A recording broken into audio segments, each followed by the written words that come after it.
Somos México. Somos la industria nacional de autopartes. Somos la columna vertebral para la fabricación de vehículos en México y el mundo. Una industria conformada por más de 1,500 empresas instaladas en México. Con una producción de 98,000 millones de dólares y pronósticos superiores a los 102,000 millones de dólares tan solo en los próximos años. Somos el quinto productor a nivel mundial.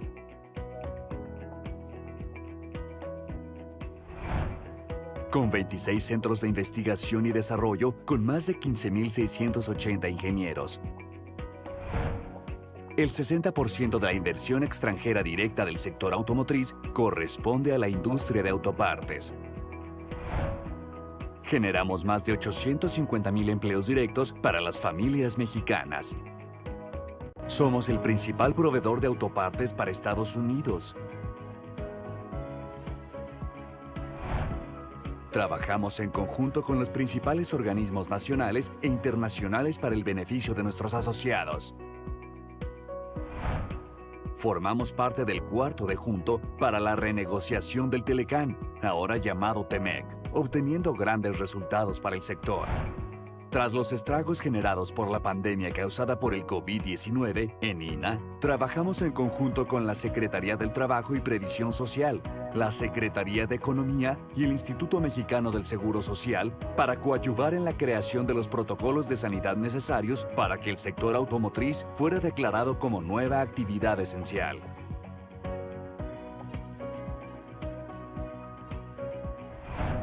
Somos los creadores del Congreso y Expo más grandes de América Latina.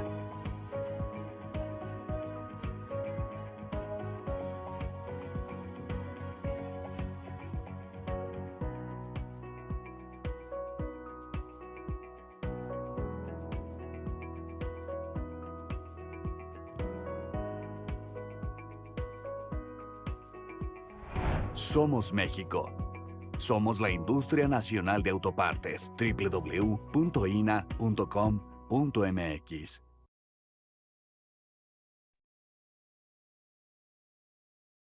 ¿Qué tal? Muy buenos días a todos.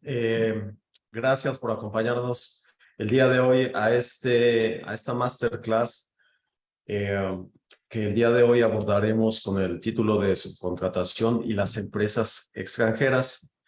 Y para eso, el día de hoy tenemos a un experto en estos temas que nos acompaña. Él es Lee Allen, de la empresa NSK México, que nos tocará los temas principales que son inherentes a temas de contratación, temas de las empresas extranjeras, como es la propia normatividad, así como la Ley Federal del Trabajo, es decir, esta reforma que vimos que fue publicada el 1 de mayo de 2019 y la aplicación de la misma. Tocaremos el tema también de contratación y 6 casos especiales que nos presentará Lee Allen para entender un poco mejor y de una forma más práctica de qué va todo esto. Así que si me lo permiten, voy a dar lectura brevemente antes de darle la palabra a Lee Allen. Leeré brevemente su semblanza. Él es el director jurídico de la empresa NSK México desde 2019 y hasta la fecha, y quien es el encargado de administrar los asuntos legales de la compañía, proporcionando la supervisión, revisión e implementación de los contratos comerciales y su cumplimiento, esto según sea el caso necesario y dependiendo de las áreas de asuntos corporativos. En cuanto a su educación, es licenciado en Derecho por el Instituto Tecnológico y de Estudios Superiores de Monterrey. Cuenta también con una maestría en Derecho Mercantil y Corporativo por parte de la Universidad de La Salle Bajío y además tiene un diplomado en Derecho Corporativo por parte del Instituto Tecnológico Autónomo de México en la Ciudad de México. Así que sin más preámbulos, estimado Allen, muchísimas gracias por la presentación que nos vas a brindar el día de hoy y eres bienvenido. Adelante, por favor.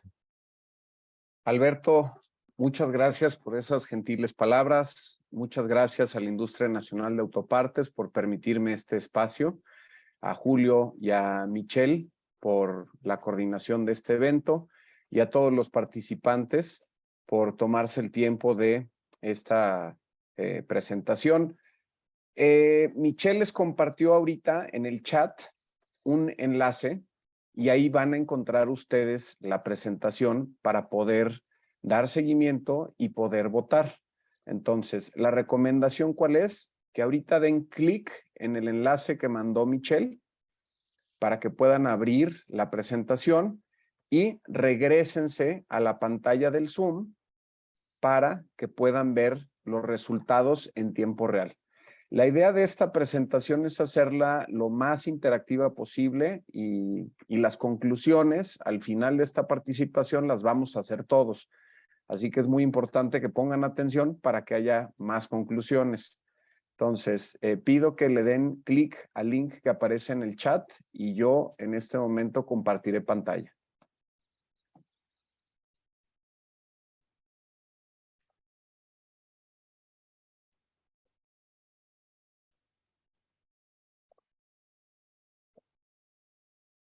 Ok. Bien. Entonces, vamos a hablar el día de hoy de un tema que no es tocado y sí interviene en nuestras operaciones diarias, perteneciendo a esta industria de autopartes, industria automotriz, puesto que hay ciertas actividades que contratamos con empresas extranjeras estando aquí en México. Entonces, surgen estas dudas de cómo tratamos a las empresas extranjeras que nos mandan trabajadores o estas relaciones laborales o contrataciones de servicios u obras especializadas que pudiéramos llegar a ejecutar. Entonces, el tema se centra más sobre eso que sobre una plática de subcontratación per se. Sin embargo, es muy importante visitar los antecedentes de lo que es la subcontratación para después resolver los casos. Vamos a tener 6 casos en los que vamos a votar. Entonces, les pido que pongan mucha atención para que ahí vayamos definiendo qué es lo que le aconsejaríamos a nuestro cliente en cuanto a la relación de la subcontratación. Entonces, la primera cuestión es un contrato entre dos entidades, una mexicana y otra extranjera, pues necesariamente produce efectos jurídicos entre las partes, pero sí afecta la legislación mexicana a las dos partes. Es decir, vamos a ver más adelante, vamos a revisar un poquito lo que dice el Código Civil Federal en cuanto a estas relaciones jurídicas. ¿Por qué es importante? Pues bueno, porque son personas morales que les aplica primero el Código Civil y ya después podemos hablar de otras legislaciones. Entonces, la idea es irnos de lo general a lo particular. Para poderlo explicar, pues vamos a hablar de unos aforismos jurídicos que pudieran parecer tomados de alguna película o algún conjuro mágico. Sin embargo, pues son aforismos que se utilizan para explicar conceptos o abreviar conceptos. Entonces, en este caso, encontramos estas leyes de cómo se aplica el derecho, o sea, cuál derecho va a aplicar, de qué lugar, y esto se encuentra en el artículo 13 del Código Civil de la Federación. Tenemos locus regit actum. Entonces, ¿qué significa esto? La ley del lugar de la celebración del acto rige las formas. Entonces, ¿dónde se celebró el contrato? ¿Dónde dice en mi contrato que se celebró? Bueno, ese va a ser un factor importante para determinar la legislación aplicable. Número 2, el jus domicilio. ¿Dónde tienen las partes su domicilio? Esto pues, obviamente traba o fija si es un contrato internacional o no y como consecuencia de ello, la aplicación del derecho internacional privado o un derecho doméstico. Lex rei citae, pues bueno, esto tiene que ver dónde está la cosa y por cosa nos referimos a el inmueble o el bien inmueble. Y finalmente tenemos lex loci executionis, es decir, los efectos jurídicos se rigen por el derecho del lugar donde deben ejecutarse. Ojo, todo esto aplica si no viene precisado en nuestro contrato, ¿sí? Entonces es muy importante que dentro de nuestros contratos revisemos y estemos bien seguros cómo es que se va a aplicar, dónde se está celebrando el contrato, si son internacionales las partes o si son domésticas, es decir, si las dos están aquí en México. ¿Ok? Esos son, digamos, ese es nuestro punto de partida. Las partes tienen el derecho de convenir y en caso de que no, pues bueno, se aplican estas reglas. Ok, ahora, hablemos un poquito sobre nuestra Constitución, solamente el artículo primero, y básicamente la Constitución tiene una aplicación doméstica, aplica aquí en México y lo que dice es que le aplica absolutamente a todas las personas y los derechos que estén contenidos ahí. En este caso, se refiere tanto a los derechos y obligaciones que dispone, pero a los derechos humanos que también contiene. ¿Por qué dice personas? Porque son personas físicas y son personas morales. En nuestro caso, pues representamos empresas, entonces estos derechos les pertenecen, le corresponden también a las personas morales. Esto ya fue algo que la Suprema Corte de Justicia dijo, sí, las personas morales, o sea, las empresas, sí tienen derechos humanos. Obviamente no van a ser iguales a los de las personas físicas, pero un ejemplo de ello es la legalidad y la seguridad jurídica. Es decir, que la autoridad no puede brincarse emitiendo un acto que no esté debidamente fundado y motivado. Entonces, ese es un derecho humano el que le corresponde a la empresa y más. Pero bueno, de eso no se trata. Vamos a ver en específico los derechos humanos que le corresponden en este caso a los trabajadores. Es decir, si tú eres un extranjero y entras a México, en automática te aplican los derechos laborales, de seguridad social y los derechos de estabilidad laboral que tenemos en nuestra Constitución, así como en los tratados internacionales. Entonces, primer respuesta es, le aplica a los extranjeros que vienen a trabajar a México por el hecho de ser extranjeros las leyes laborales mexicanas. Bueno, nuestra Constitución responde un categórico sí. Bien, ahora vamos a ver ¿qué otros instrumentos internacionales tenemos aquí en México para determinar la aplicación de algún otro derecho? En este caso tenemos el CIDASI, que es la Convención Interamericana sobre Derecho Aplicable en los Contratos Internacionales. En concreto, pues bueno, aplica nada más para los países latinoamericanos. Desgraciadamente solamente está ratificado por México y por Venezuela, y firmaron algunos otros países, pero los únicos que sí ratificaron, pues bueno, es México y Venezuela. A nosotros nos sirve como un marco jurídico de referencia. ¿Y qué dice la CIDASI? Pues bueno, la CIDASI menciona que se tiene que aplicar el derecho que las partes convengan y determina si un contrato es internacional o no cuando los estados partes tengan diferentes sedes o el negocio, el contacto sea en diferentes sedes, es decir, si están en diferentes países. Entonces, solamente tomamos eso como referencia, no es de gran trascendencia, pero sí nos sirve como un antecedente. Esta es muy importante, la Organización Internacional del Trabajo. ¿Qué dice? Emitió una recomendación en 1998, o sea, es decir, desde 1998 ya se estaba hablando de la subcontratación en la Organización Internacional del Trabajo. ¿Qué es lo que llama la atención de esto? Bueno, lo primero es que no tenemos un marco internacional referente, o sea, los países no se han puesto de acuerdo para legislar y decir, aquí hay un convenio marco que deben de cumplir todos los países que pertenezcan a la Organización Internacional del Trabajo. Eso llama la atención. ¿Qué llama la atención también de esta parte? Pues bueno, menciona que se tiene que luchar, los países deben de incorporar en su legislación disposiciones que luchen contra las relaciones de trabajo encubiertas. Es decir, ¿qué es encubierto? Pues que están tratando de ocultar una realidad y presentan una ficción jurídica para llevar a cabo este ocultamiento.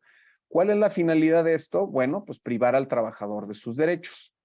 Entonces, también se conoce en materia civil y en materia fiscal como una simulación de actos. Es decir, que hay una situación jurídica real, pero creamos una situación, le llamamos de otra forma a la realidad para evadir, en este caso, el cumplimiento de nuestras obligaciones. Entonces, esto se dijo desde 1998 y México lo incorpora en el año 2021.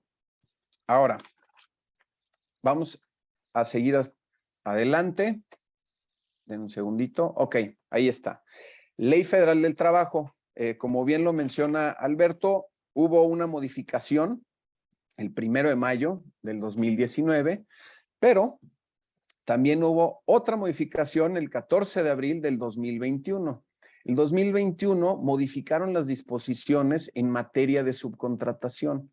Ya venía siendo regulada, pero era un esquema que muchas empresas dentro de México lo utilizaban porque permitía la administración del personal.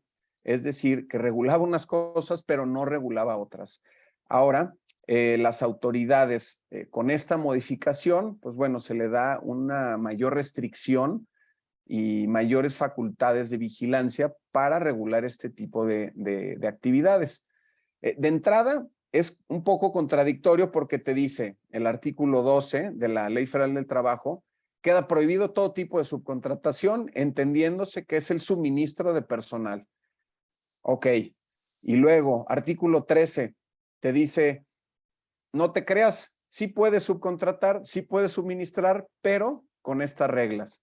Y ahí es donde se pone complicada la situación. ¿Por qué? Porque nos presentan conceptos como la puesta a disposición y nos ponen unos requisitos que se llama el REPSE, el Registro de Prestadores de Servicios u Obras Especializadas. Entonces, para poder entender esto, ha sido muy complicado. ¿Por qué? Porque no es un criterio claro, no es un criterio unificado.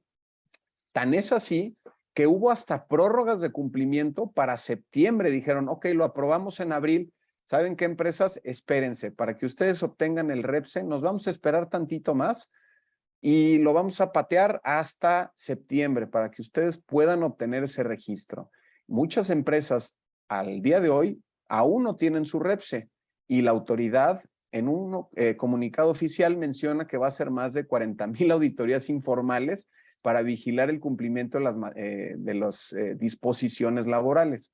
Entre ellos, la titularidad de un sindicato que esté debidamente legitimado, pago de PTU y entre ellos también el cumplimiento de REPSE, dándoles facultades para llevar a cabo estas visitas informales. Entonces, es muy importante que estemos en línea y que al menos tengamos un criterio definido de qué se trata esto de la puesta a disposición y esto del REPSE. ¿Ok? Bien. Dentro de la misma ley menciona que la autoridad dentro de 30 días iba a publicar un acuerdo. Este es el resultado, es el acuerdo de la Secretaría de Trabajo. Le dan un nombre muy largo, si están interesados se los comparto, pero básicamente lo que dice es, son servicios especializados o ejecución de obras especializadas.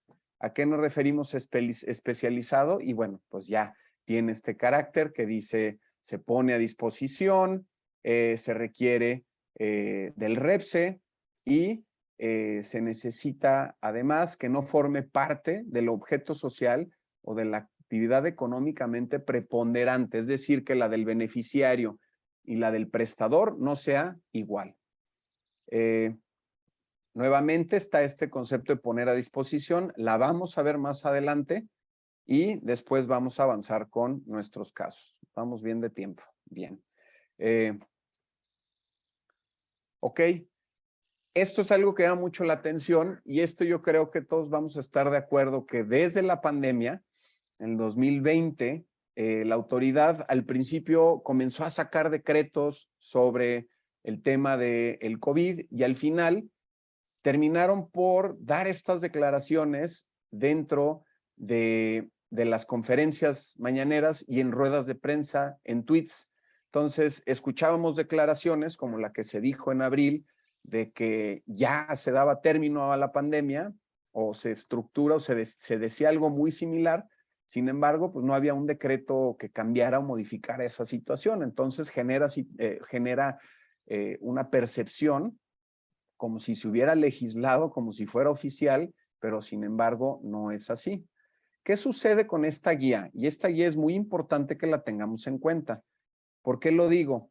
Hay algo que se llama la pirámide de Kelsen, que cuando entramos a estudiar derecho te dicen, a ver, la jerarquía de las normas son, vas a tener tu constitución y tratados internacionales en materia de derechos humanos. Antes estos estaban por abajo. Luego vamos a tener tus reglas de carácter, tus leyes federales, es decir, que salen de los artículos de la Constitución. Luego vamos a tener los reglamentos y luego vamos a tener una serie de acuerdos, decretos y bueno, hasta abajo encontramos lo que son los contratos. Esta guía para cumplir con las obligaciones no entra dentro de esa jerarquía, es decir, que son pronunciamientos como si se dijeran dentro de la conferencia. Sin embargo, son muy importantes porque al final la autoridad es lo que toma para poder dar cumplimiento y entender las leyes que aprobaron. En concreto, al acuerdo que mencioné antes y la Ley Federal del Trabajo. Esta guía, si se meten a revisar, ni siquiera está firmada, no te dice quién la expide, quién es el secretario en turno, no tiene un fundamento como tal, simplemente es una publicación en PDF que ustedes pueden encontrar si le ponen en el buscador y te explica, oye, puesta a disposición es, y te da así como varios puntos, ¿no? Bueno, si es permanente, indefinida o periódica. Ah, caray. Ok, permanente, pues lo entendemos. Indefinido también, pero periódico, más de una vez. Y si la autoridad define que periódico es más de una ocasión, entonces ya estamos obligados a solicitarle el REPS a quien nos preste servicios. Entonces ahí generan más confusiones, no está claro el criterio. Y bueno, pues ese es el primer punto, ¿no?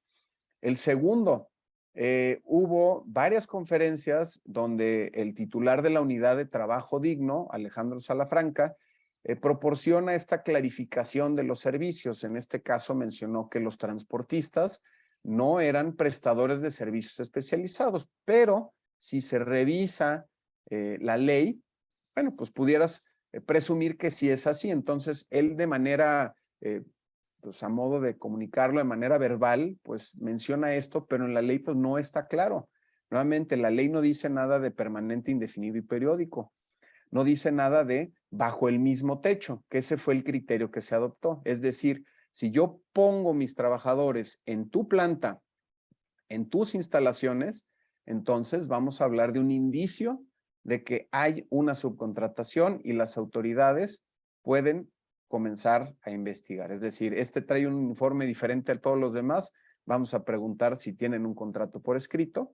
Vamos a ver si tiene el REPS el proveedor y en caso de que no, pues bueno, aplican estas sanciones que por son muy elevadas y pues bueno, genera una afectación y un acto de molestia a los particulares, ¿no? Ok. Sí es muy importante que sepamos que también este criterio, si el día de mañana la autoridad decide actualizar el PDF y subirlo, bueno, pues prácticamente estamos a contentillo de la autoridad de lo que puedan mencionar o no mencionar. Entonces, es muy importante que nuestros tribunales fijen criterios en cuanto a la especialización del criterio. Ahora, ¿qué creo que va a pasar? Bueno, cuando hubo outsourcing, antes de esta reforma, las autoridades, la Suprema Corte nunca se pronunció sobre ciertos conceptos que eran bien importantes que dijeran para poderlo regular. Entonces, pues muchas veces se reduce a cuestiones políticas. Pero bueno, eso no nos toca a nosotros. Nosotros nos toca cumplir y tener un criterio bien definido en cuanto a esta parte. Vamos a revisar un poquito sobre los casos, pero antes de eso, quisiera nada más como, vamos a dar como vamos a dar asesoría, vamos a votar en cuanto a los casos y vamos a poner nuestros comentarios. Esta es la parte interactiva. Entonces, los que ya pudieron acceder al link, vamos a ver, les va a aparecer una opción para poder votar y cuando voten, regrésense a esta pantalla para poder ver los resultados en tiempo real. ¿Sí? Entonces, vamos a revisar 3 criterios importantes. O sea, ya vimos lo que es la puesta a disposición conforme a la guía y al acuerdo. Nada más quiero subrayar 3 puntos importantes sobre una prestación de servicios especializados. Tomen nota. La primera es que presten servicio. ¿Quién tiene que obtener el REPSE? ¿Quién tiene que obtener el REPSE? Bueno, número 1, los que presten servicios especializados o ejecuten obras especializadas a favor de una persona. Punto número 1, ¿sí? Presto servicios o ejecuto obras especializadas a favor de una persona, ok, palomazo. Las actividades no se efectúan conforme al objeto social o a la actividad preponderantemente económica de esa persona, es decir, mi actividad es diferente a la persona o al beneficiario de ese servicio, ok. Y número 3, para las tareas a desarrollar, hablamos de esta puesta a disposición. Ahora, puesta a disposición puede ser también, desde mi punto de vista, lo que menciona la Ley Federal del Trabajo. Es decir, yo, beneficiario, trato a los empleados del quien me los está prestando o me los está suministrando como si fueran mis empleados. Es decir, yo les digo qué hacer, cuándo reportar, yo los puedo despedir, yo les fijo bonos. Básicamente, el que me pone los trabajadores o quien me los está suministrando solamente paga nómina y paga el seguro social. Entonces, ojo ahí, no solamente es bajo el mismo techo, pero puede ser también cuáles son las funciones y cómo estoy yo relacionándome con los trabajadores de quien me está prestando el servicio. Bueno, vamos a ver el primer caso, vamos a ver 6 casos. Andamos bien de tiempo, entonces vamos a ver el primer caso. ¿Va? Si están listos, vamos a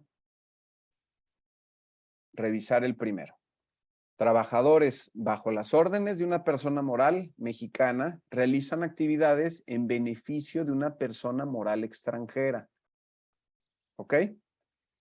El patrón establecido en México presta servicios especializados de atención a clientes a una persona moral extranjera. Es decir, el prestador está en México y el beneficiario está en el extranjero. Los empleados trabajan en México. Las actividades que recibe el beneficiario son diferentes a las de su objeto social. Es decir, podemos hablar de una especialización. La pregunta para ustedes es, ¿ustedes le aconsejan a esa empresa que está prestando los servicios que deba obtener el REPSE, sí o no? Hay que votar en este momento.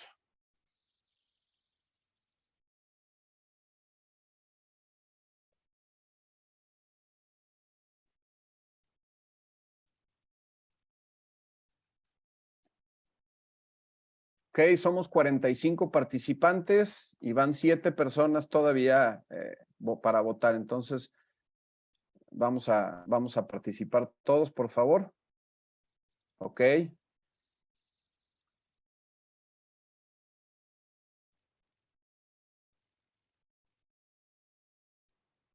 Vamos a dar un minutito más para que puedan votar más personas. Adelante. Es totalmente anónimo, no vamos a ventilar absolutamente a nadie. Eso. Bien. Excelente, venga. Muy bien, muy bien. Ok. Ok. 11 de 44, pues bueno. Excelente, bien. Bueno, la respuesta a esto es que no. ¿Por qué?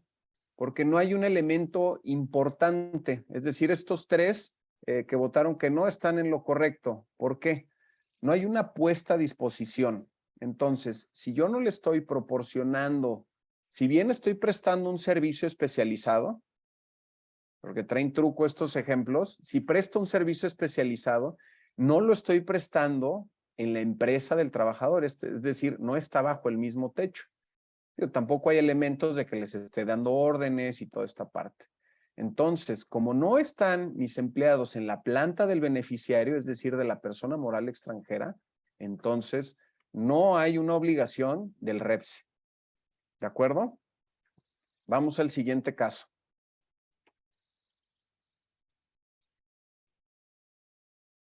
Persona moral mexicana contrata vendedores para que presten sus servicios a una persona moral extranjera. ¿Sí? La persona moral mexicana contrata trabajadores para una persona moral extranjera. Nuevamente, el prestador es mexicano, beneficiario extranjero. Ahora hay una diferencia y pongan atención. Están subordinados. Estos trabajadores de la mexicana reciben órdenes de la persona moral extranjera y forma parte del objeto social de ambos. Es decir, el objeto social de la mexicana corresponde, es igual al de la persona extranjera, de la persona moral extranjera, del beneficiario.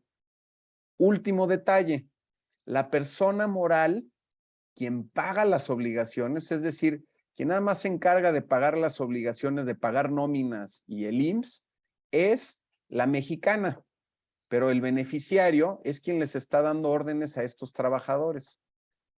Ahora, ahí va la pregunta. ¿Cuáles son las consecuencias jurídicas de esta relación? ¿Qué le aconsejan a su cliente?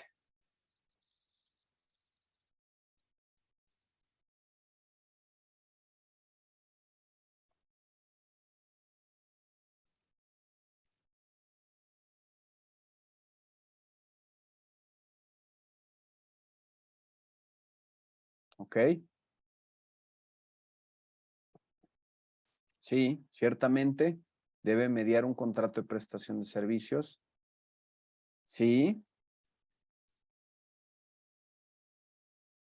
Ok.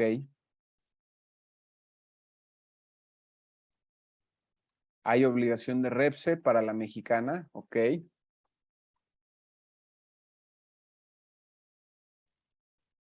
Están buenísimas las respuestas. Esperamos un minutito más. Voy a poner aquí el timer para ver quién más se anima a contestar. Digo, no hay respuestas incorrectas. El chiste es que participemos todos, ¿no?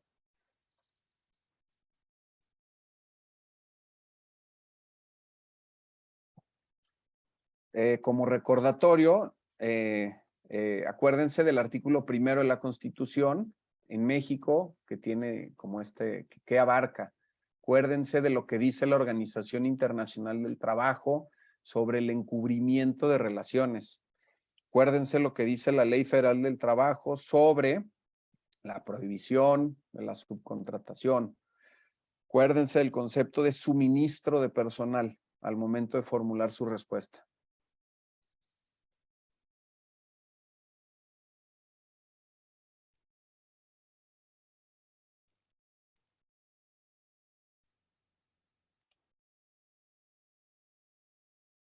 Ok, excelente, excelente. Pues mira, bien. Déjenme, ya pito esta cosa. Bien, ok. ¿Alguien dice responsable solidario? Sí, ciertamente. La Ley Federal del Trabajo dispone que existe una responsabilidad solidaria entre el beneficiario del servicio y quien presta el servicio. Sí o sí. De esa no te escapas.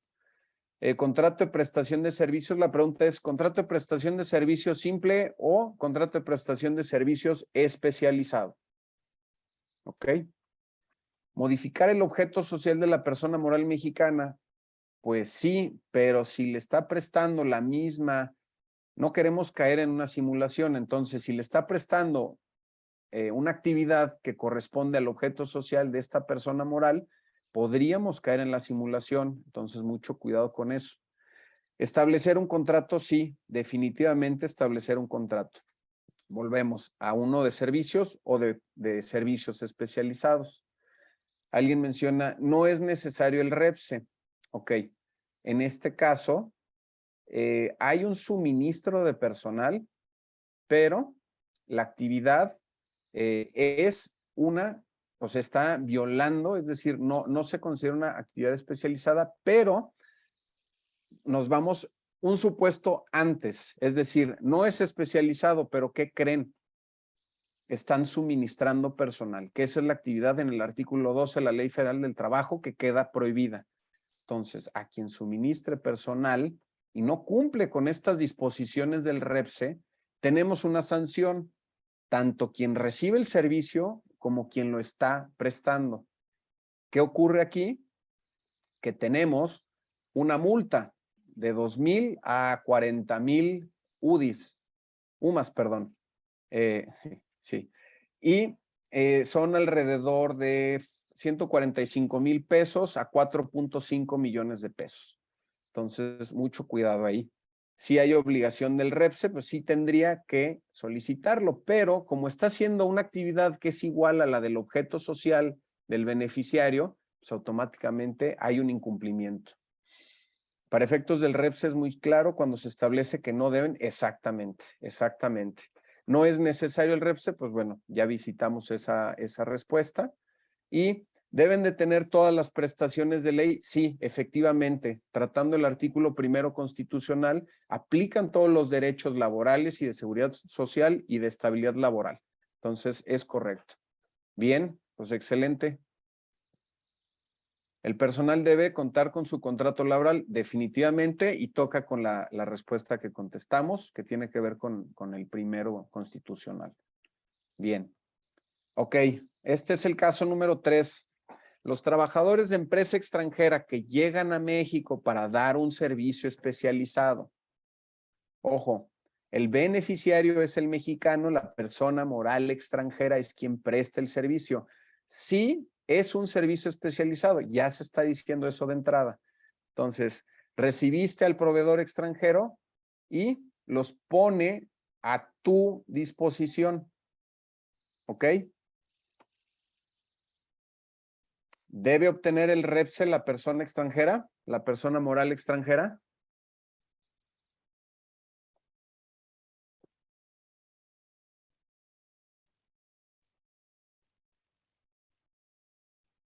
Venga, esta va a ser muy polémica, esta respuesta.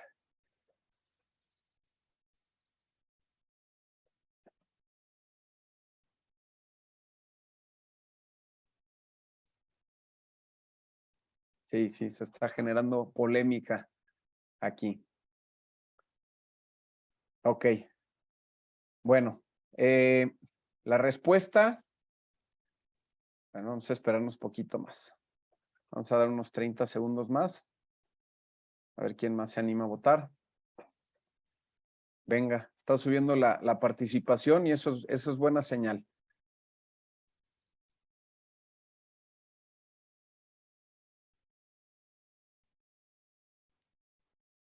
Ok, 10 segunditos. Se proporciona la respuesta. Ok, sí. Le sigue pesando mucho el no. Listo. Ok. Bueno, ahí les va.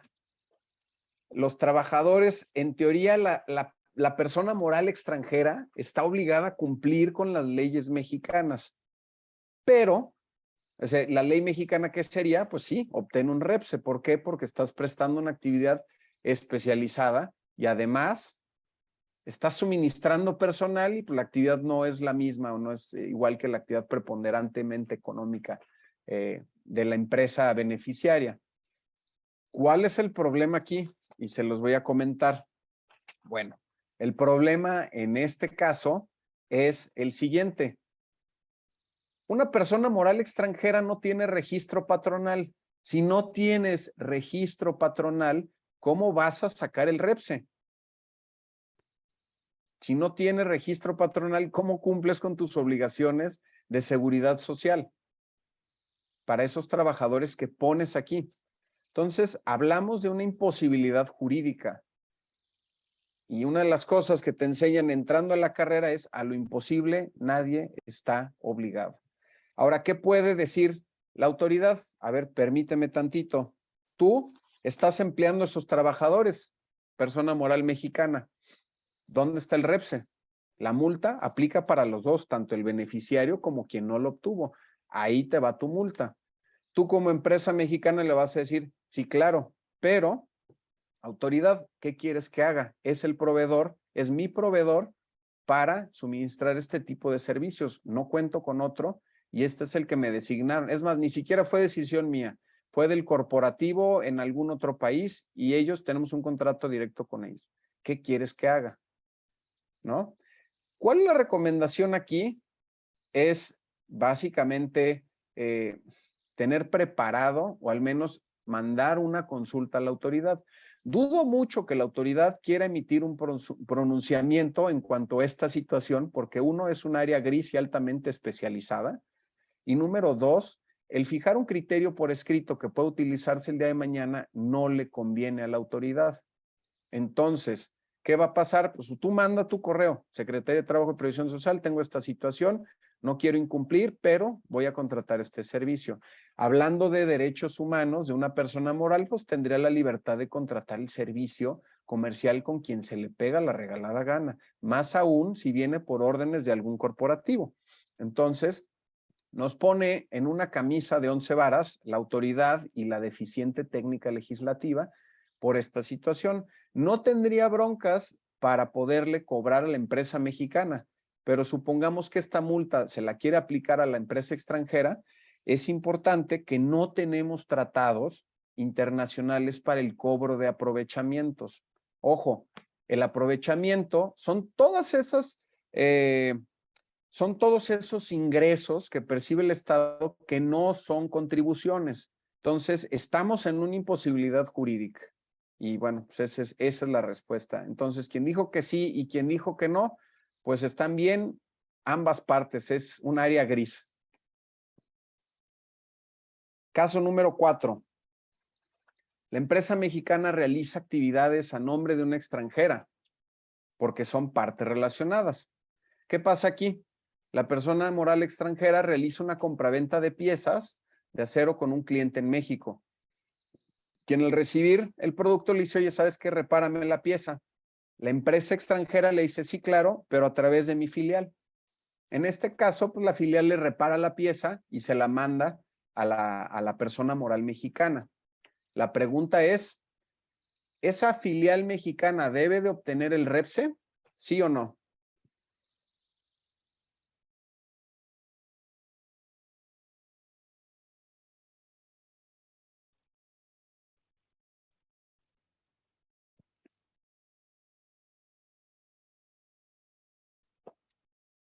Ok, por cuestiones de tiempo vamos a ir un poquito más rápido. La respuesta es no. ¿Por qué? Porque quien tiene contratado el servicio es la persona moral extranjera. La filial solamente está reparando la pieza, no hay una puesta a disposición, no hay una prestación de servicios, es decir, es una empresa del mismo grupo que le está haciendo, digamos que el favor de rectificar esta pieza. Entonces, por ese motivo no debe de obtener el REPSE. Vamos a pasar al caso número 5 y hablamos de servicios especializados que brinda una persona moral extranjera a través de su filial mexicana. Entonces, la persona moral extranjera tiene un contrato con una beneficiaria mexicana, pero esta persona moral extranjera pues, tiene una filial aquí en México, ¿sí? Entonces, la empresa extranjera pide que ejecute, le pide a la empresa, a su filial, que ejecute la actividad especializada con los trabajadores de esta, pero al ser filiales tiene el mismo objeto social. Está un poco confuso, lo entiendo, pero en teoría vamos a hacerlo como un triángulo. Persona moral extranjera tiene contrato con la mexicana, la beneficiaria, pero quien le presta el servicio es la filial mexicana al beneficiario mexicano. Es decir, hay como una triangulación ahí. La pregunta es, ¿qué le recomiendan a las partes?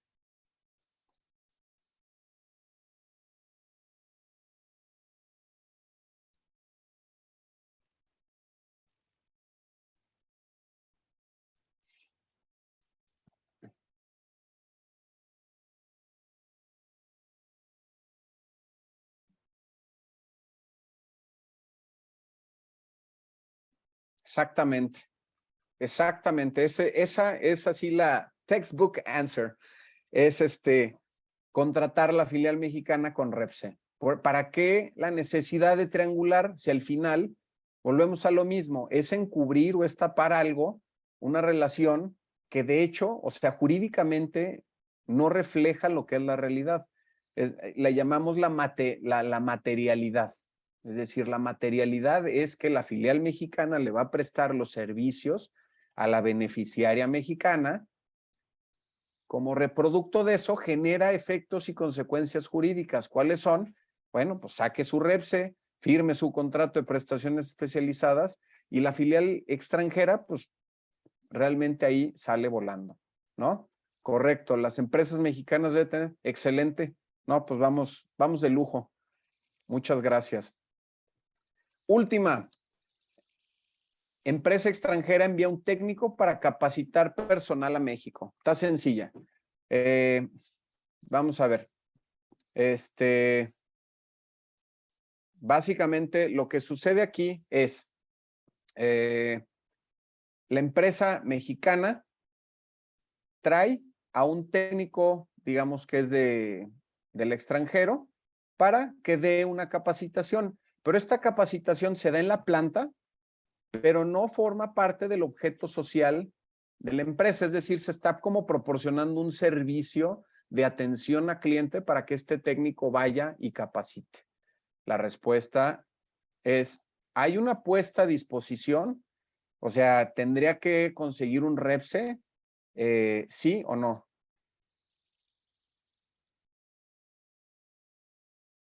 Venga. No, pues vamos excelente. Excelente. Pues muy bien. Excelente. Pues sí, la respuesta es que no hay una puesta a disposición. Además, se está brindando esta atención al cliente. No es nuestra actividad preponderantemente económica brindar esa capacitación. Ojo, si la empresa se dedicara a brindar capacitaciones, ahí es otro asunto. Pero sí, categórico, qué bien que cerremos así con un consenso. Ahora, finalmente, estas conclusiones, pues las vamos a hacer todos. De la plática que tenemos aquí, ¿con qué es lo que se quedan ustedes? Y por favor, anótenlas y esas van a ser las conclusiones de la plática.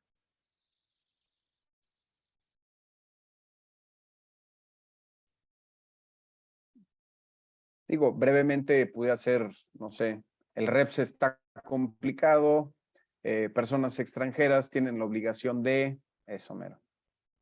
Sí, 100%, es perfectible la ley. Tiene muchas áreas de oportunidad y de que haya una mayor precisión en los términos empleados.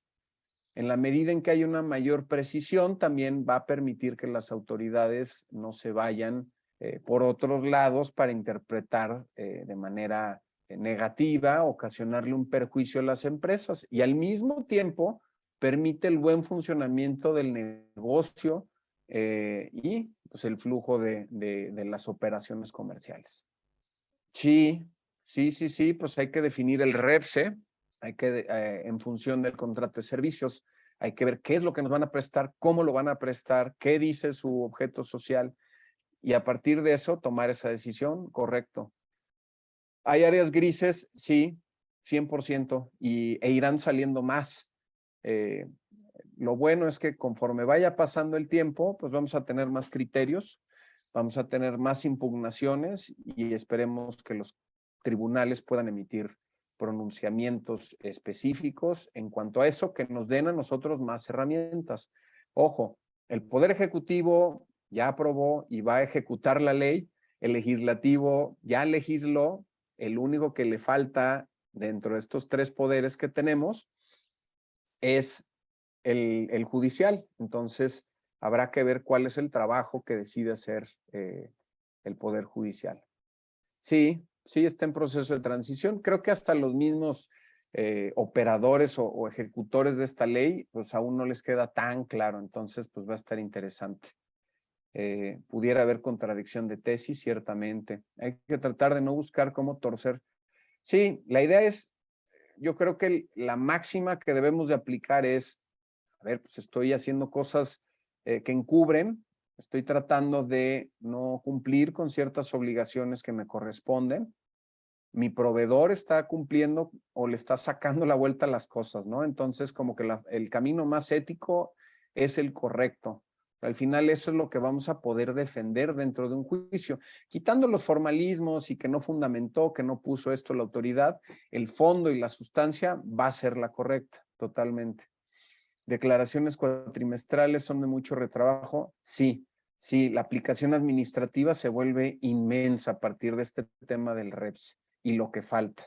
Entonces, estoy de acuerdo. La administración de los contratos y del seguimiento pues, es una pesadilla. Sí, creo que el criterio que se debe adoptar es conservador. No debemos de tomar interpretaciones arriesgadas, puesto que la autoridad pues no lo va a ver con ojos favorables. Y digo, también evaluar caso por caso, ¿no? Aplicar, pues ahora sí que la discrecionalidad a cada asunto. Y políticas internas, pues sí, definitivamente es una responsabilidad de todos dentro del compliance. Bien, de mi parte es todo. Les quiero agradecer a todos su participación y pues bueno, quedo ante ustedes, ante cualquier duda o cualquier comentario que pudieran tener, con mucho gusto. Muchas gracias, Lee. De verdad, han sido pues, ejercicios muy prácticos y muy fáciles de entender y sobre todo la forma en cómo lo detallas, ¿no? Que a lo mejor son casos que uno no lo llega a observar o a experimentar de acuerdo al movimiento de cada persona o de cada empresa, pero sin duda son panoramas que hoy en día están haciendo y que están aplicando dentro de, pues de las formas de elaborar hoy en nuestro país. Y me hicieron llegar algunas preguntas, a lo mejor algunas ya se fueron contestando con el paso del tiempo de tu presentación, algunos un poquito más redundantes, pero te las hago llegar. Te comento, pregunta número 1. ¿Qué artículo habla sobre las consecuencias a mis trabajadores extranjeros en caso de tener alguna falta? No se especifica trabajadores extranjeros como tal, simplemente se habla de, bueno, la ley ya la maneja como personas trabajadoras, antes trabajadores, con este asunto del idioma inclusivo, pero sí hay la Ley Federal del Trabajo y el acuerdo de la Secretaría de Trabajo y Previsión Social habla de la responsabilidad solidaria en el extranjero. Quizá esto les pueda servir. Los artículos son el 14, el 754, 755, 941 y 949, que habla sobre esta responsabilidad solidaria en el extranjero. Excelente. Y de hecho, bueno, pues también voy a aprovechar a leer una pregunta que nos acaban de mandar aquí en el cuadro de preguntas y respuestas. Dice, buen día. Si contrato los servicios especializados de una empresa, por quien realiza el servicio es únicamente al representante legal y administrador único de esta firma. Ingresa a mis instalaciones, pero no recibe indicaciones para desarrollar las actividades. ¿Es necesario el REPSE?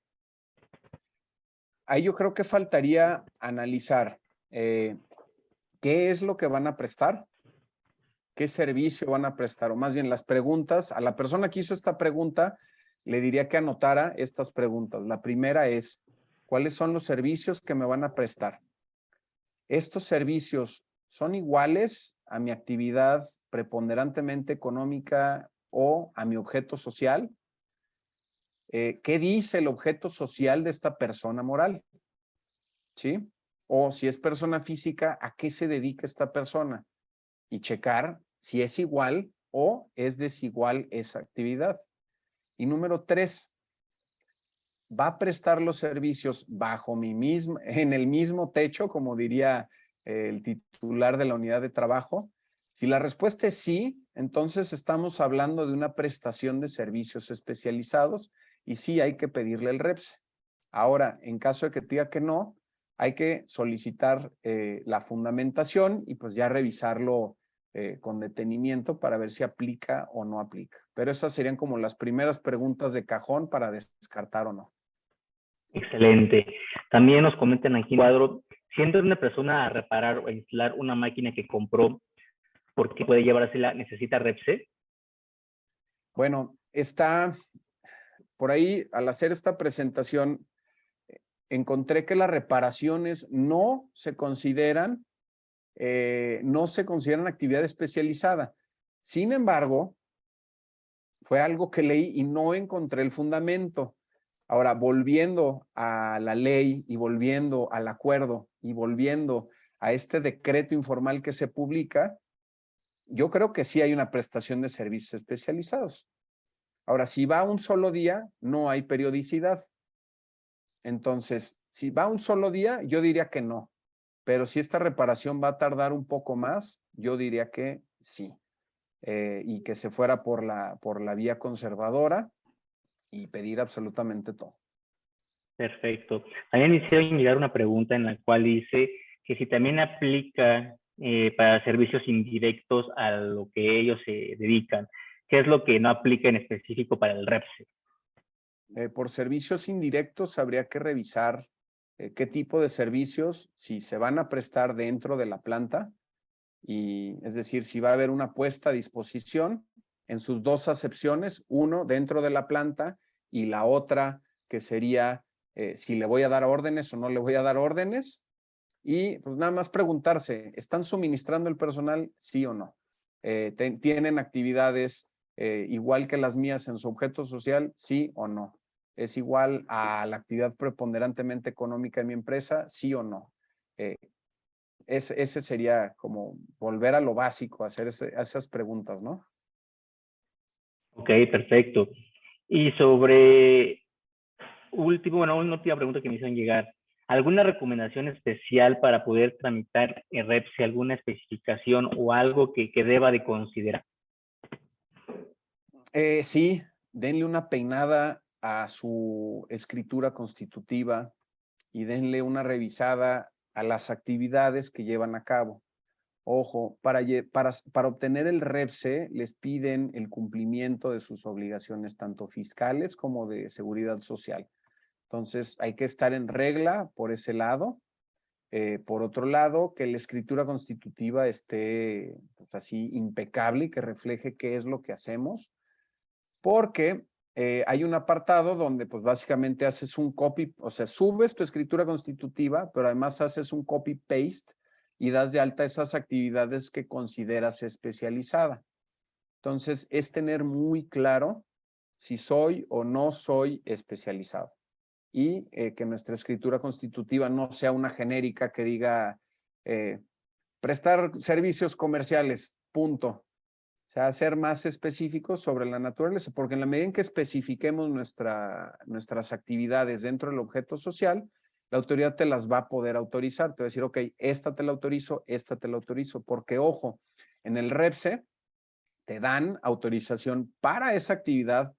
O sea, no por el hecho de tener REPSE significa que puedas prestar todas las actividades que vienen dentro de tu objeto social como prestación de servicio especializado.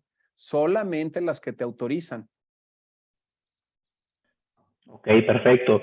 No sé si alguien más, los que nos acompañan, tenga alguna pregunta que nos pueda poner dentro del cuerpo de... Sí, justamente las acaban de mandar Gabriela Vázquez. Si una empresa extranjera con filial en México realiza contrato con otra empresa extranjera con filial en México y las actividades se llevan a cabo en las filiales en territorio mexicano, el prestador de servicio en México debe de reportar estas actividades y trabajadores. Pues es un poco como el caso número 4, que había una triangulación, es decir, ¿por qué no celebran las filiales directamente esto?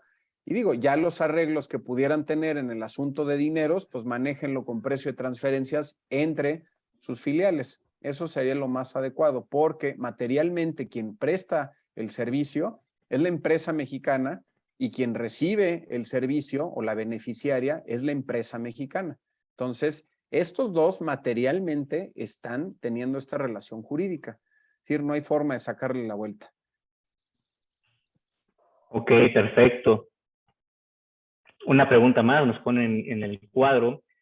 ¿Se tomaría como puesta a disposición de personal y cumplir con el REPSE si contrato los servicios especializados de una persona moral, pero quien realiza los servicios es el representante legal y administrador único, pero no está a mi disposición ni recibe indicaciones de mi parte? ¿Es representante de la empresa? O sea, es decir, que no es trabajador de la empresa. ¿Nos podrían complementar esta pregunta, por favor? De nuevo te la repito.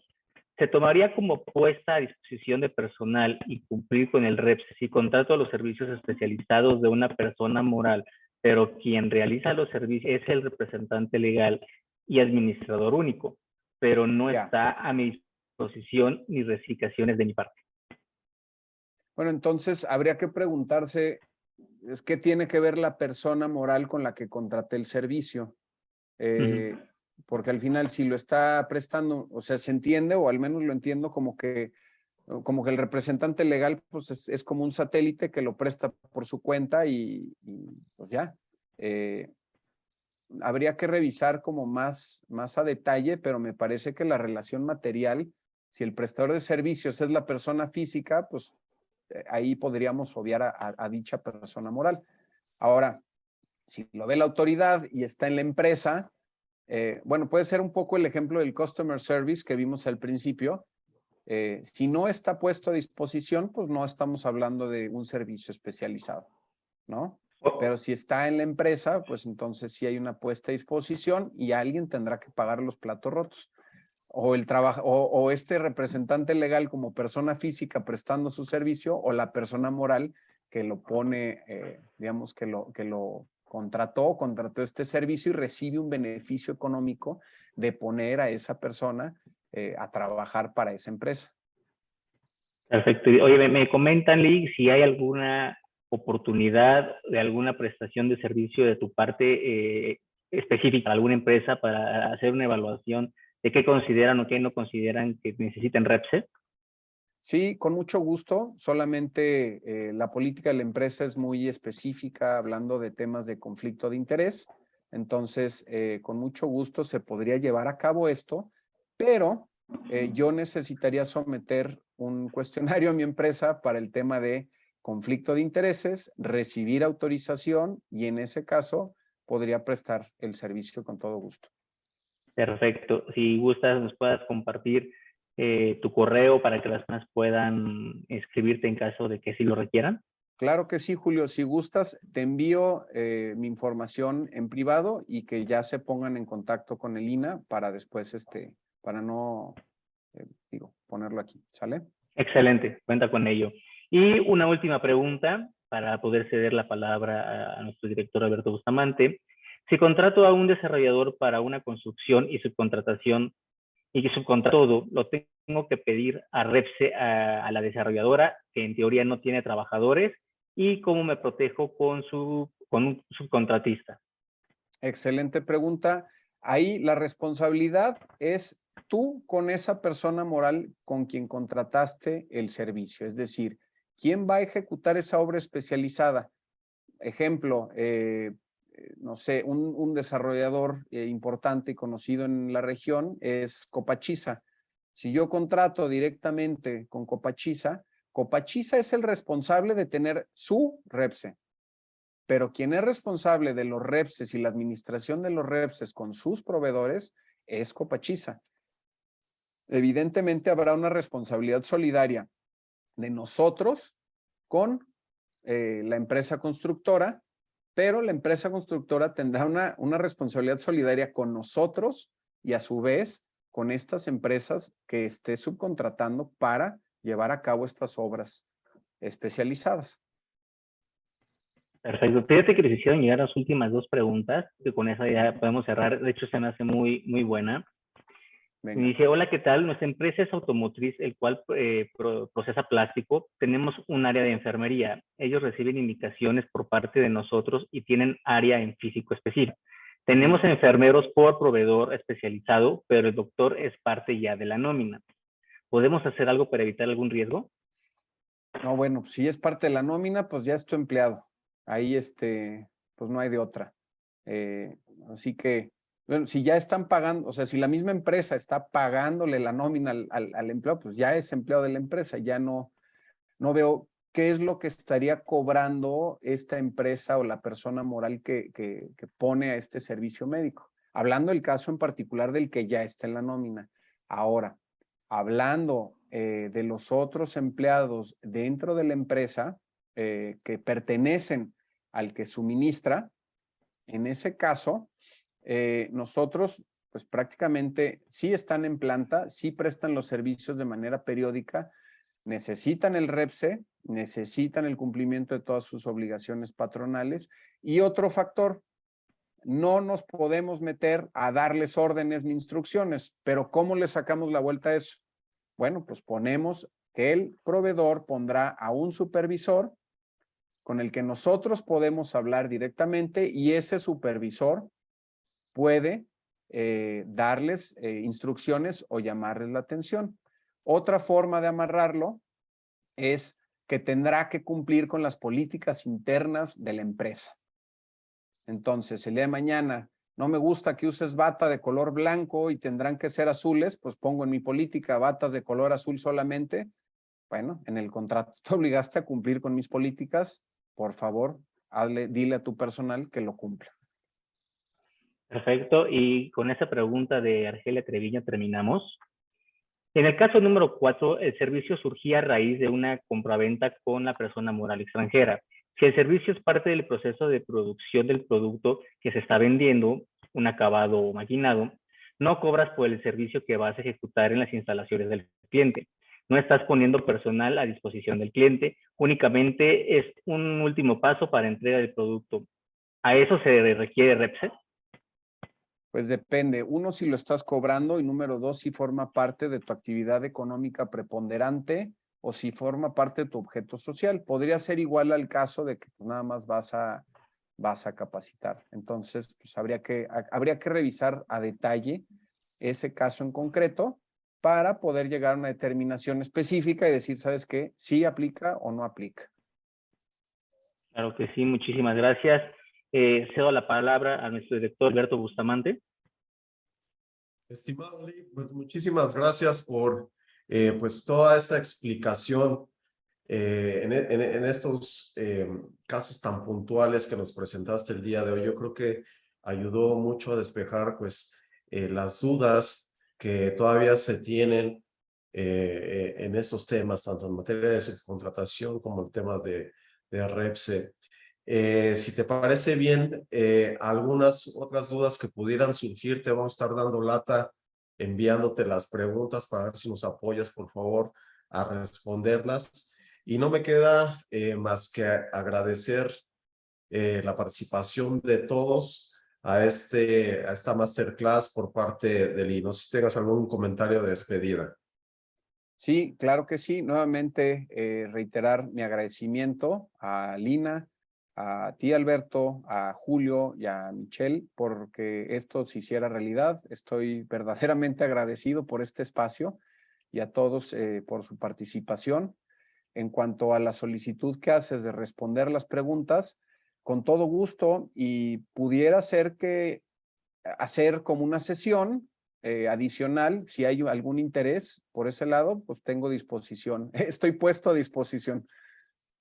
Excelente, muchísimas gracias, Lee. Seguramente sí, porque realmente nos vamos con un buen sabor de boca y pues ya nos estaremos organizando para la segunda sesión en este caso, ¿no?